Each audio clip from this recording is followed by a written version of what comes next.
Une association de producteurs locaux, maximum 50 km de rayon autour de Romorantin, qui livrent en direct le magasin, et c'est le magasin qui paie directement le producteur, il n'y a aucun intermédiaire.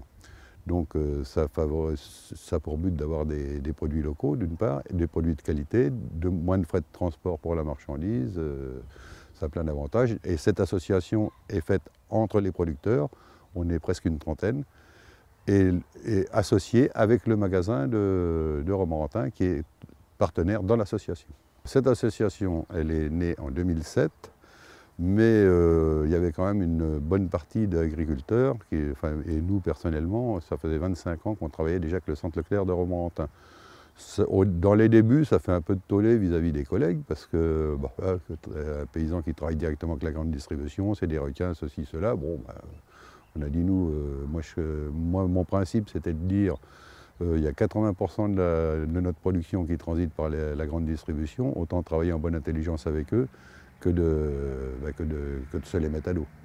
Et finalement, on s'aperçoit que ça marche bien. Il y a une dizaine d'années, Francis Maillet a racheté le magasin Xavier Tressard.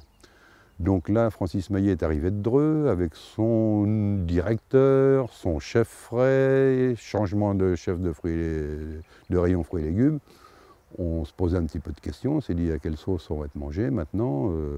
Et finalement, on s'est aperçu que Francis Maillet, étant fils d'agriculteur, et au nord du département, tout près de Vendôme, et ayant un atome crochu avec les agriculteurs, au contraire, a renforcé ce partenariat.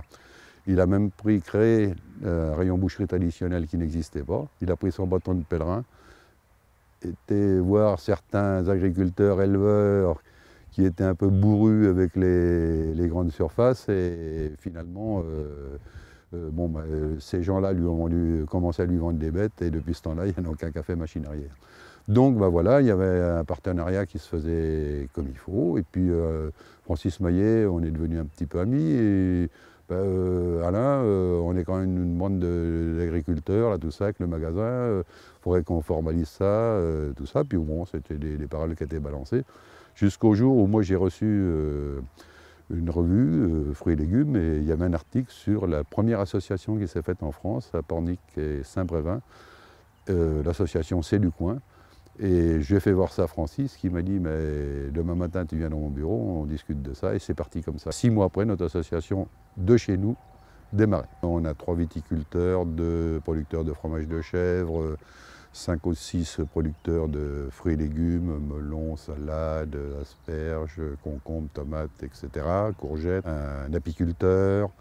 Et en élevage bovin, ils doivent être une dizaine à fournir, en charolais, limousin, rouge des prés. Biscuiterie de Chambord aussi, un fabricant de bière artisanale qui allait dans notre rayon d'action sur le département de l'Indre. Notre chiffre d'affaires augmente à peu près de 10% tous les ans. Et en ce qui concerne la viande bovine, on est parti d'une bête et demie par semaine, et en 5 ans pour arriver à presque 4 bêtes par semaine. Donc je pense que l'évolution elle est significative.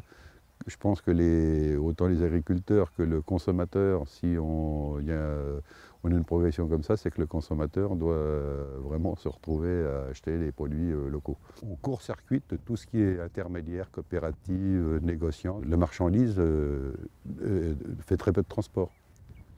On a quand même une petite partie écolo aussi à ce niveau-là, quoi. Et en ce qui concerne les fruits et légumes aussi, on a nos emballages plastiques que l'on récupère à la place d'utiliser des emballages bois qui sont perdus.